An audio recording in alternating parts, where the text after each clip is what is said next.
Now that we're all caught up with the news, let's get into our main story tonight. Congratulations to the Seattle Storm, who swept the Washington Mystics in 3 games. That's right. Clap it up. To win their 3rd WNBA championship last Wednesday night. It was an exclamation point on the season after that hard-fought semifinal against the Mercury. So congrats to them, and shout out to the homie Sue Bird. The WNBA turns 23 years old this year, which means it has a bright future and a ton of promise, but it needs to start paying people back now. Brunch isn't free, Kendall, and I know you didn't just have a water. There was a lot of talk this season about salaries in the WNBA. You probably heard it at some point, or at least you started to, and then someone used the phrase gender pay gap, and you were like, nah, nah, nah, nah, nah, nah. I get it. This is one of those loaded topics that everyone comes to with preconceived notions, and it gets exhausting really quickly. And it doesn't make it any easier when fake quotes attributed to WNBA stars are spread across social media, like this one that was supposedly from Brittany Griner. You have a bunch of keyboard warriors that never picked up a ball in their lives talking bad about the NBA. You have mediocre players like Tyler Johnson making almost $20 million a year. We deserve more respect. I mean, she didn't say it, but that does look pretty real. It has a fancy quote bubble thing, at least one set of quotation marks, and what I assume is a picture of Tyler Johnson, but honestly, I'm not really sure, and neither is Brittany Griner, who refuted the quote, saying, no disrespect, but I don't even know who he is. Either way, Tyler, I'm sure the Heat is lucky to have you.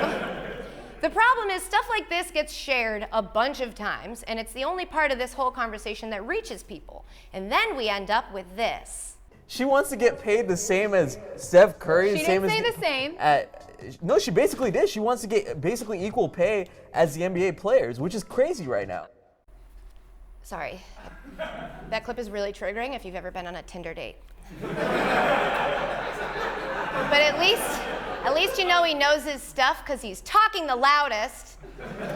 It feels like there's people on both sides of this argument yelling really loudly, and what's being lost in all that noise is the actual point. So let's unpack what the WNBA wage conversation is about. No, they don't want Steph Curry money.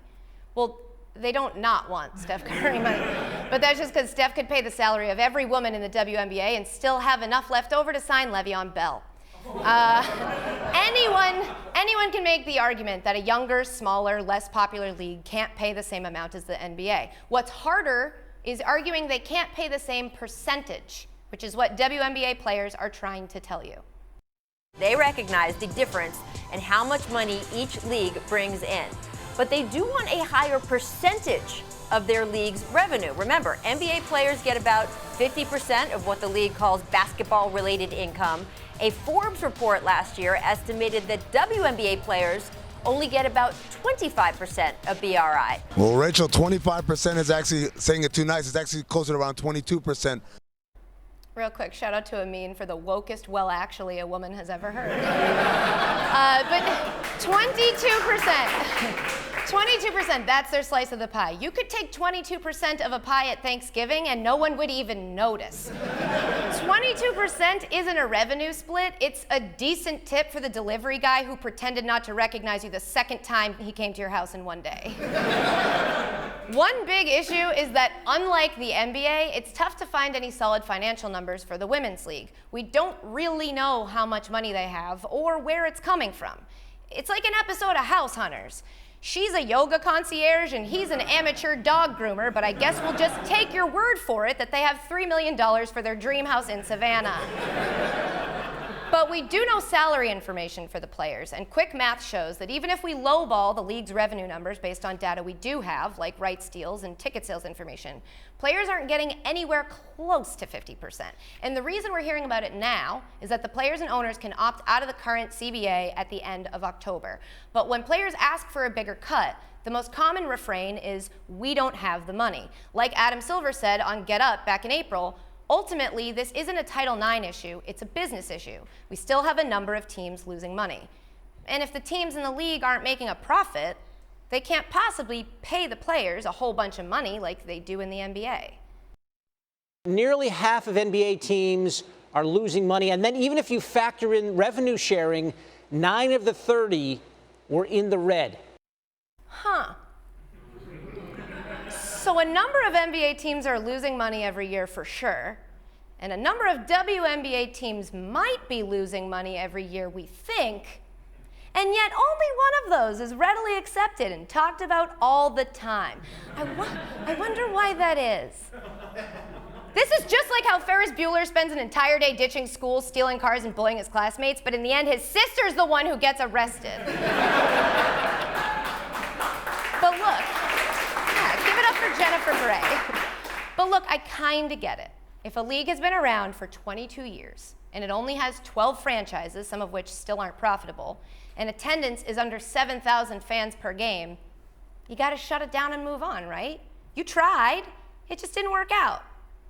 Okay, so who's gonna tell the NBA? Because those are their numbers from their 22nd year. The WNBA is actually better off with higher attendance and a TV deal. That's the thing. Men's pro sports in the US have struggled before, and when they do, the conversation rarely, if ever, wanders into let's shut it down. Take MLS, for example, a league that has struggled to gain footing in the past due to a crowded domestic sports market and a highly competitive international market. Their solution was to amend their salary cap rules to allow teams to make competitive offers to the best available talent in order to entice them to play in the United States. The WNBA already has the best talent in the world here in the US. The problem isn't bringing them in, it's keeping them from leaving. The WNBA is the best women's basketball league in the world. Everyone wants to compare it to the NBA, but it's a league that stands on its own. But we're not compensated like the best women's basketball league in the world. There's China, there's Russia. My sister played in Poland, I played in Italy. And those leagues, as she mentioned, could play 2 times, 3 times, 4 times, 5, up to 10 times your WNBA salary. China's not supposed to get our best basketball players. We get Yao Ming, they get Andre Blatch. That's how it works. Look, if they want the league to succeed, and they keep saying they do, they need to invest in it. And a great place to start would be giving the players a percentage of revenue that is comparable to the other professional leagues in the US. Stop making this about women versus guys when it's actually women versus pies. Now, for the visual learners, this pie, this the NBA pie. Don't clap, you're not getting any. It's mine. This is a big pie, and the players get this much. Okay, so that's for the owners, and that's for the players, like, you know, LeBron, Steph, even JaVale McGee gets like a blueberry.